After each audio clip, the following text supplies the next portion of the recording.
So guys, I found a recipe online and I wanted to test it out. It's a banana walnut bread, and what we're going to do is start off with some half a cup of room temperature butter. This is from Raised Butter, and the recipe does call out for 1 cup of sugar, but I'm gonna try to keep it a little light. I'm just gonna pour in half a cup of sugar. And what you're supposed to do is kind of take a spatula and just mix everything together.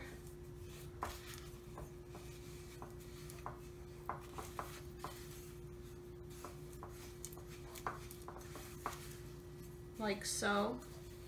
Just keep on mixing until it's all combined together. So this is a consistency you want. The sugar and the butter is mixed together, as you can see. Sorry, I can't zoom in. So once you do that, yes, I'm using my hands. I'm the only one that's going to be eating this. You want to take the mashed bananas. It was 3 ripe bananas. You basically take a potato masher and just mash them in. I'm just gonna pour the whole thing in here, and then we're gonna whisk it all together.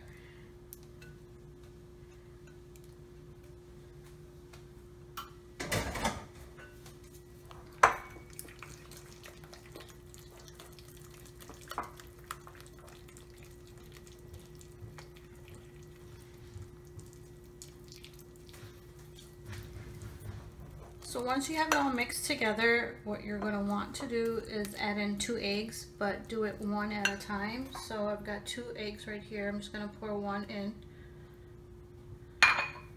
and whisk that into the batter.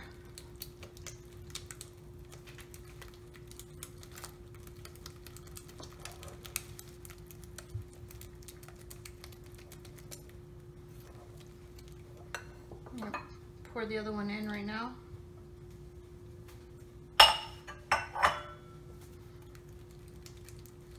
Continue whisking until it's all mixed together. The next thing you want to do is add a little bit of milk. It says to use 1 tablespoon of milk. I don't have regular milk, I have almond milk, so hopefully that's fine. You just pour that in there, and then it says to throw in just a dash of vanilla extract.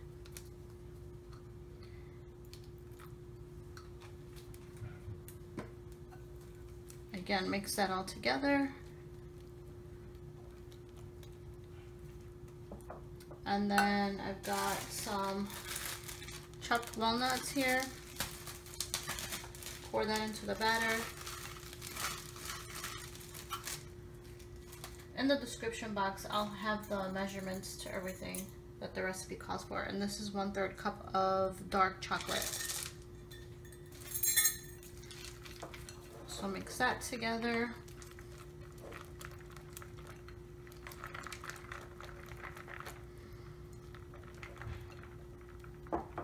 And then we're gonna pour in the flour in next.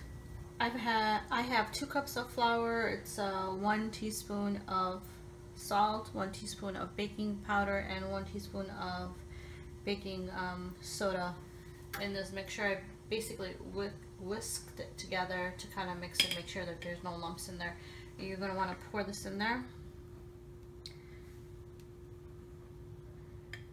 And then instead of using a whisk,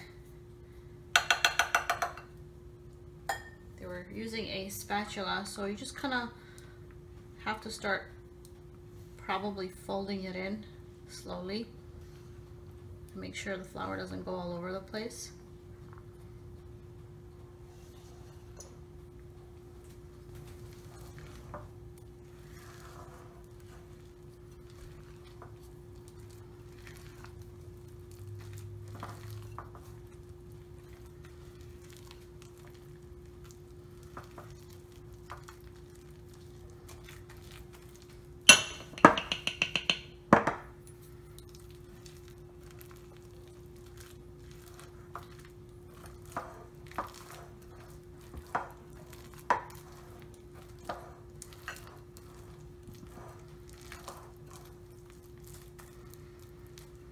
The batter looks like it's just right.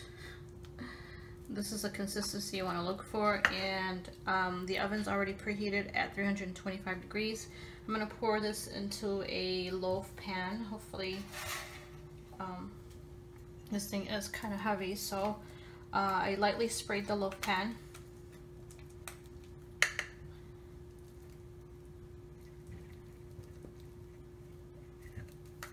This bowl is heavy, so pardon me.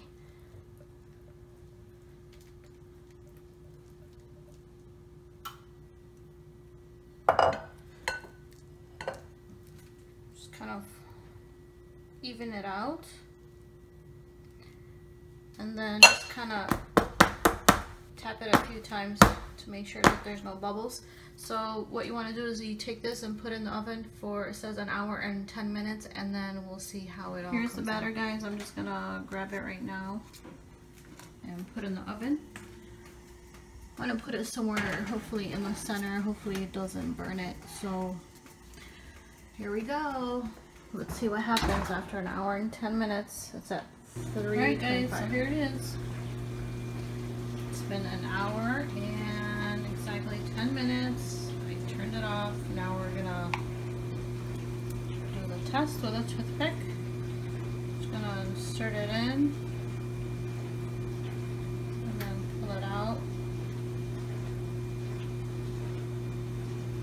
Looks good to me.